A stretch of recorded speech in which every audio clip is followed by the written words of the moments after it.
Class 7। দেখো আগের দিনে আমরা প্রতিসমতা পড়ছিলাম। প্রতিসমতা বলা হয়েছে দুটো প্রতিসমতা, একটা হচ্ছে রৈখিক প্রতিসমতা এবং একটা হচ্ছে ঘূর্ণন প্রতিসমতা। তা ঘূর্ণন প্রতিসমতার আমরা পড়ছিলাম যে জায়গাটা, সেটা হচ্ছে ঘূর্ণন প্রতিসমতার কোণ।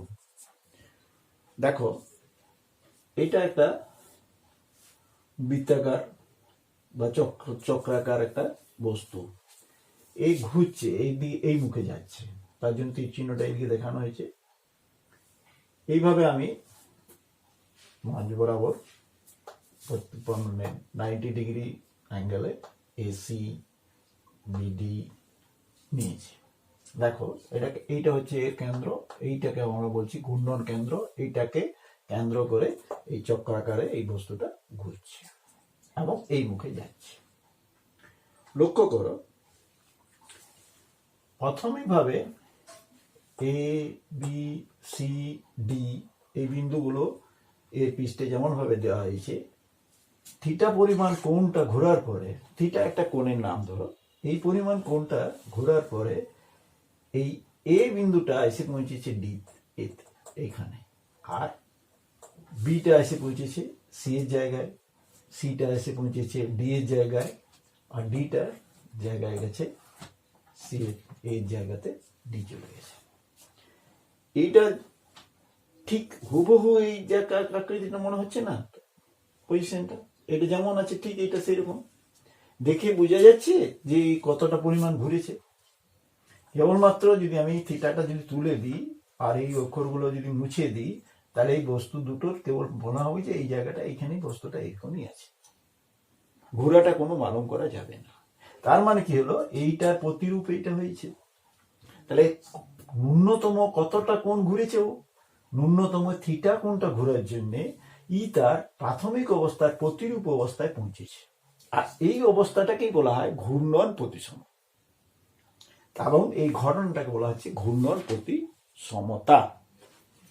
তাহলে এই ঘূর্ণন প্রতিসমতাটা আসার জন্য একে কতটা কোণ গুনতে হয়েছে, ন্যূনতম থিটা কোণ গুনতে হয়েছে, ন্যূনতম থিটা কোণ গুনতে হয়েছে। তাহলে আমরা ঘূর্ণন প্রতিসমতার কোণকে কি বলবো, তার সংজ্ঞা হিসেবে বলবো যে ন্যূনতম কোণ আবর্তনের ফলে বস্তুটা বা চিত্রটা তার প্রাথমিক অবস্থার সমাবস্থায় বা প্রতিরূপ অবস্থায় আসে, সেটাকে বলবো আমরা ঘূর্ণন প্রতিসমতার কোণ।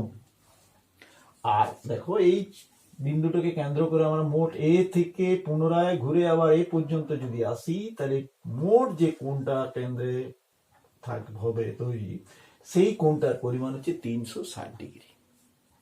তাহলে একবার পূর্ণ আবর্তন, অর্থাৎ এ বিন্দুটা পুনরায় আবার এরকম ভাবে এখানে এসেছে, এখান থেকে ঘুরে আবার যখন এ তে এই পূর্ব অবস্থাতে ঠিক এ বিন্দুর পজিশনে এটা যখন ঘুরিয়ে যাবে, তখন এই রেখাটা, এই এসি রেখাটা কতটা ডিগ্রি কোণ ঘুরবে, সে ঘুরবে 360 ডিগ্রি, 360 ডিগ্রি।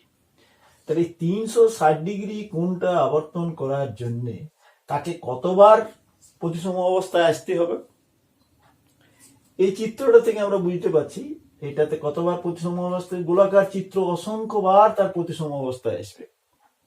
এই ক্রসটা যেটা আমরা দিচ্ছি ABCD, এইরকম ভাবে পুনরায় ওই জায়গাটাতে পৌঁছিতে এই কবার প্রতিসম অবস্থায় আসবে, 4বার প্রতিসম অবস্থায় আসবে, 1টা 2টা 3টা 4টা, অর্থাৎ এইখানে 360 ডিগ্রি আবর্তন করার জন্য 4বার প্রতিসম অবস্থায় এলো। এই যে 4বার প্রতিসম অবস্থায় এসেছে, এটাকে বলা হবে কোণ মাত্রা। অর্থাৎ 360 ডিগ্রি আবর্তন করার জন্য কোন চিত্র বা বস্তু যতবার প্রতিসম অবস্থায় আসবে, সেইটাকে বলা হবে তার ঘূর্ণন প্রতিসমতার মাত্রা। তাহলে মাত্রাটা আমরা কি পেলাম, 360 বাই ঘূর্ণন প্রতিসমতার কোণ। এটা 4বার আসছে কেন বললাম, 90 ডিগ্রি 90 ডিগ্রি 90 ডিগ্রি। একবার কোণটাকে আমরা দেখাচ্ছি 90 ডিগ্রি, 90 ডিগ্রিতে হলে প্রতিসম অবস্থায় আসছে, ঠিক আছে। বক্ররা এই যে চক্রাকার ক্ষেত্রে অসংখ্যবার প্রতিসম অবস্থায় আসবে। যদি আমরা এইখানটায় যদি আমরা 1 ডিগ্রি করে করে অন্তর এই রেখাগুলোকে যদি টানি, তাহলে 360 বার প্রতিসম অবস্থায় আসবে, ঠিক আছে। তার থেকে যদি কম নিয়ে টানি, তাহলে আরো তার থেকে বেশি বার আসতে পারে। ঠিক আছে, গোল বস্তুর ক্ষেত্রে এটা ওইরকম। এখন আমরা তাহলে এখান থেকে কি পেলাম? আমরা পেলাম ঘূর্ণন প্রতিসমতার মাত্রা। একটা সূত্রাকার আমরা লিখব, ঘূর্ণন প্রতিসমতার মাত্রা সমান হচ্ছে 360 ডিগ্রি বাই ঘূর্ণন প্রতিসমতার কোণ। তাহলে মাত্রাকে যদি আমরা এই অক্ষর দ্বারা প্রকাশ করি তাহলে এন সমান 360 ডিগ্রি বাই থিটা। থিটা হচ্ছে ঘূর্ণন প্রতিসমতার কোণ, অর্থাৎ যে ন্যূনতম পরিমাণ কোণটা ঘুরলে ও প্রতিসম অবস্থায় আসছে সেইটা হচ্ছে ঘূর্ণন প্রতিসমতার কোণ। এখানে একটা গুরুত্বপূর্ণ জিনিস আমরা দেখব এবারে, সেটা হচ্ছে কি? সেটা হচ্ছে দেখো, কোনো একটা বস্তু সে যদি বিন্দুমাত্র না ঘুরে, অর্থাৎ তার ঘূর্ণন কোণটা যদি 0 ডিগ্রিতে হয়, তাহলে 0 ডিগ্রি যদি হয় তাহলেও সে তার পূর্বের অবস্থায় যেমন আছে সেই অবস্থায় সে থাকছে, তার কোনো ঘূর্ণন হচ্ছে না। তখন আমরা ধরছি তার ঘূর্ণন প্রতিসমতার কোণ হচ্ছে 0, অর্থাৎ এই অবস্থাতেই সে আছে। এইটা নিশ্চয়ই এই অবস্থাটার প্রতিসম অবস্থা।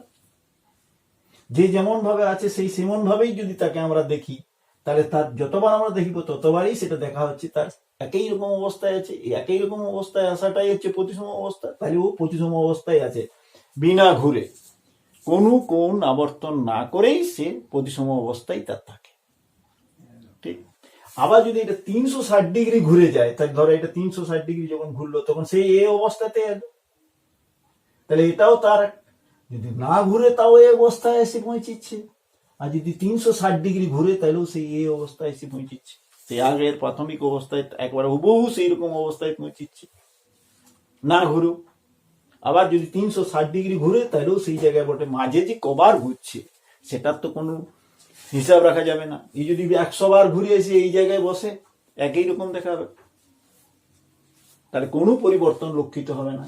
এই কারণে আমরা 0 ডিগ্রি এবং 360 ডিগ্রি এই দুটো কোণকেই ঘূর্ণন প্রতিসমতার কোণের থেকে বাইরে রাখছি। অর্থাৎ কোন বস্তুর ঘূর্ণন প্রতিসমতার কোণ, চুক্তির ঘূর্ণন প্রতিসমতার কোণ কোন সময় 0 ডিগ্রি বা 360 ডিগ্রি নেওয়া যাবে না। কারণ বস্তুটা যত খুশি বার ঘুরে সেই তার পূর্ব অবস্থা যেমন পজিশনে সে স্টার্ট করেছিল সেই অবস্থায় যদি আসে, তাহলে তার আমরা কোনো ঘূর্ণন প্রতিসমতার কোণ মাপতে পারবো না। সে 300 ডিগ্রি রাউন্ড হয়ে গেছে, ঘোরা হয়ে গেছে তার, কিন্তু কবার 300 ডিগ্রি ঘুরেছে? যেমন তুমি ঘড়িটা দেখে বলতে পারবে কি এর মিনিটের কাঁটাটা কতবার ঘুরেছে? ঘড়ি স্টার্ট দেওয়ার থেকে বলা যাবে না। তাহলে 360 ডিগ্রি এবং 0 ডিগ্রি এই দুটো কোণকে আমরা ঘূর্ণন প্রতিসমতার কোণ হিসাবে নেব না। আর 360 ডিগ্রি মোট কোণ আবর্তন করতে যেয়ে কোনো একটা চিত্র বা একটা বস্তু কতবার ঘূর্ণন প্রতিসম অবস্থায় আসছে সেটা ওই কোণটা দিয়ে পরিমাপ দিয়ে যদি ভাগ করি তাহলে সেই সংখ্যাটা পাবো। সেই সংখ্যাটাকে বলা হচ্ছে তার মাত্রা, এবং সেটাকেই সূত্র আকারে প্রকাশ করা হচ্ছে। ঠিক আছে, এইবারে আমরা কতগুলো বস্তু নিয়ে আলোচনা করবো, স্থানান্তরিক বা এমন কতগুলো চিত্র। চিত্রগুলো কিরকম? ধরো বর্গাকার চিত্র, আয়তকার চিত্র, সামান্তরিক, ত্রিভুজ ইত্যাদি। এদের কোনো কোনো চিত্র রৈখিক প্রতিসম এবং ঘূর্ণন প্রতিসম একই সাথে হতে পারে, আবার কোনোটা এক প্রকারও হতে পারে। ঠিক আছে, এগুলো তোমাদের বইয়ে খুব ডিটেলস ভালোভাবে দেওয়া আছে, বোঝানো আছে। সেগুলো তোমরা পড়বে, চিত্রগুলো দেখবে, বুঝবে। ঠিক আছে,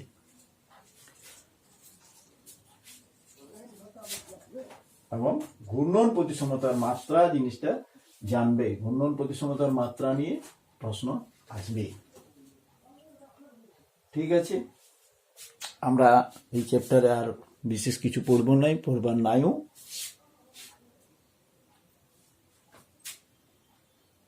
তোমরা এগুলো বুঝলে নিশ্চয়।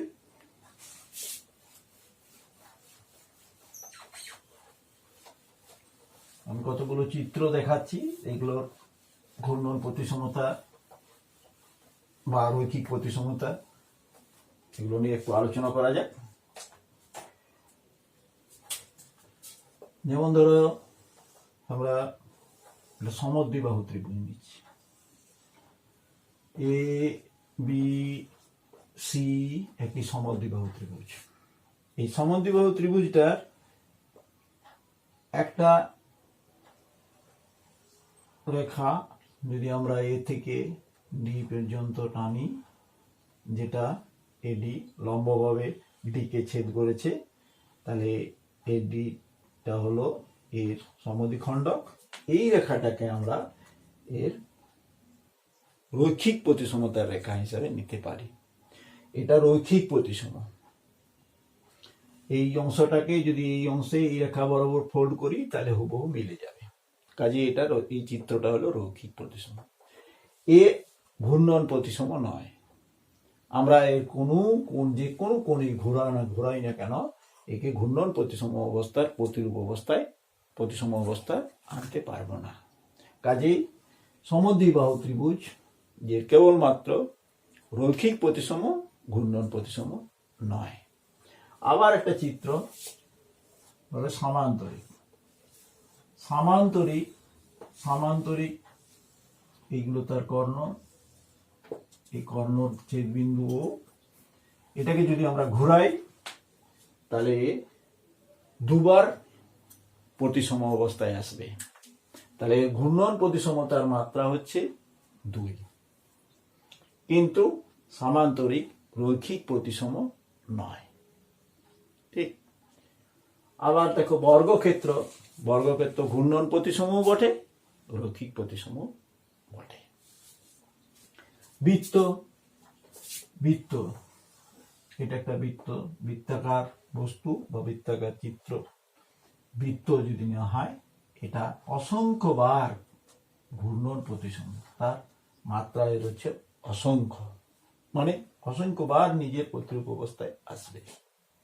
আর রৈখিক প্রতিসমতার মাত্রাটা এর হচ্ছে অসংখ্য, অর্থাৎ যে কোনো ব্যাস একে দুটো প্রতিরূপ সম অবস্থায় আনবে। অর্থাৎ যে কোনো রেখা দিয়ে আমরা দুটো পার্শ্বকে সমান করতে পারি, যে ওই রেখা বরাবর ফোল্ড করলে দুটো পার্শ্বই একটার উপরে আরেকটা দিলে হুবহু মিলে যাবে।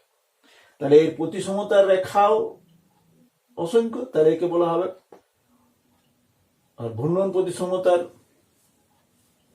সংখ্যাও অসংখ্য। তাহলে ঘূর্ণন প্রতিসমতার মাত্রা নির্ণয় করা খুব মুশকিল। যদি বিশেষ ভাবে অ্যাঙ্গেল করে দেওয়া হয়, যে এটা হয়তো এই বিন্দুটা এ, এইটা বি, এটা সি, এটা ডি, তাহলে এই 4টা বিন্দু দিয়ে যদি একবার আবর্তন করা হয়, তাহলে কবার প্রতিসম অবস্থায় আসবে এই রেখাগুলোর সাপেক্ষে, ওই রেখাগুলো একবার কতবার আসে পৌঁছবে নিজের জায়গায়। সেইভাবে মাত্রা নির্ধারণ করতে পারা যাবে। নতুবা বলা হবে যে বৃত্তাকার চিত্রের মাত্রা হচ্ছে অসংখ্য। ঠিক আছে, এই চ্যাপ্টার আর বিশেষ কিছু পড়ার নাই। আমরা পরবর্তী চ্যাপ্টারে চলে যাব পরের ক্লাসে। আজ এই পর্যন্ত।